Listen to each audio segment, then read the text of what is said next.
এই মুহূর্তে খিলক্ষেতে আছেন আমাদের সহকর্মী এসআই রাজ। আমরা সেখানকার পরিস্থিতি জানবো আমরা তার কাছ থেকে। এসআই রাজ, নিশ্চয়ই আমাকে শুনতে পাচ্ছেন। আজকে এসএসসি পরীক্ষার্থীর কথা বিবেচনা নিয়ে কিন্তু নেতাকর্মীরা যাতে সড়কে ভিড় না করেন সে ব্যাপারে নির্দেশনা দেওয়া আছে, তা কতটুকু আসলে দেখা যাচ্ছে সড়কে, আপনার মাধ্যমে জানতে চাই।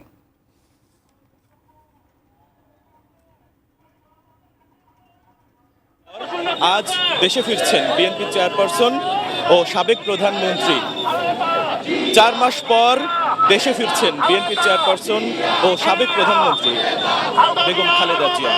লন্ডনে উন্নত চিকিৎসা নেওয়ার পর আজ দেশে ফিরছেন খালেদা জিয়া। সেই আনন্দে উচ্ছ্বসিত হয়ে নেতাকর্মীদের কিন্তু ঢল নেমেছে এই মুহূর্তে।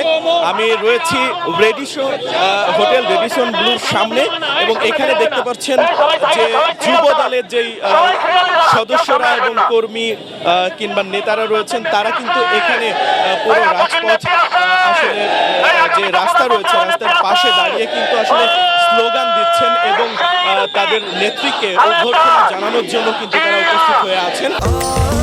স্বাস্থ্যকর অল টাইম ফ্যামিলি কেক, সব সময় অল টাইম হেলদি লাইফ।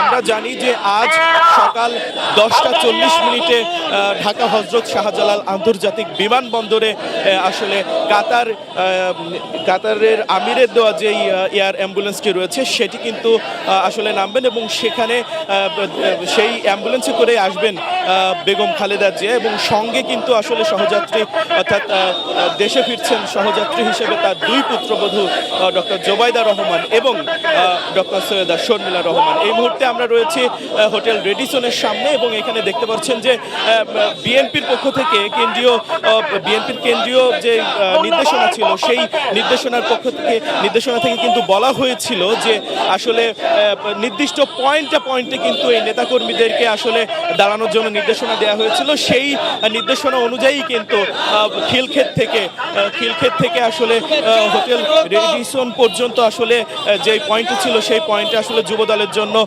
নির্ধারিত ছিল। আমরা এই মুহূর্তে কথা বলবো এখানে সেন্ট্রাল যুব দলের দপ্তর সম্পাদক রয়েছেন, তার নির্দেশে এখানে সেন্ট্রাল যুব দলের একটি ব্যানার নিয়ে কিন্তু তারা এখানে অভ্যর্থনা জানাতে উপস্থিত হয়েছে। একটু জানতে চাই আসলে কখন থেকে আপনারা এসেছেন?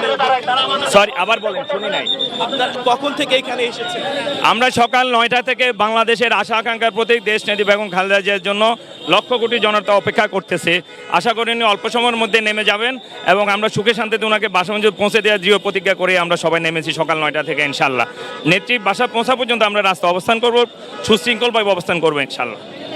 একটু জানতে চাই আসলে আপনার কাছে আপনাদের পক্ষ থেকে আসলে নেত্রীকে অভ্যর্থনা জানানোর জন্য কি প্রস্তুতি নিয়েছে? আমরা আমাদের পক্ষ থেকে সকল প্রস্তুতি নেওয়া হয়েছে। স্পেশালি নিরাপত্তা বা ম্যাডামকে অভিবাদন জানানো, ওনার সাথে যারা আসবেন আমাদের চেয়ারম্যান সাহেবের সহধর্মিণী ডক্টর জোবাইদা রহমান, আমাদের প্রয়াত কোকু সাহেবের সহধর্মিণী ডক্টর শর্মিলি রহমান সহ সকল সফর সঙ্গীদেরকে অভিবাদন জানানোর জন্য আমরা প্রস্তুত আছি, যুবদল প্রস্তুত আছে এবং আমাদের সভাপতি সাধারণ সম্পাদক আব্দুল মোনায়েম মুন্না এবং নুরুল ইসলাম নয়নের নেতৃত্বে যুবদল ঐক্যবদ্ধ আছে ইনশাল্লাহ। দর্শক, এই ছিল হোটেল রেডিসন ব্লুর সামনে থেকে বিএনপি চেয়ারপারসন খালেদা জিয়াকে অভ্যর্থনা জানানোর সর্বশেষ পরিস্থিতি।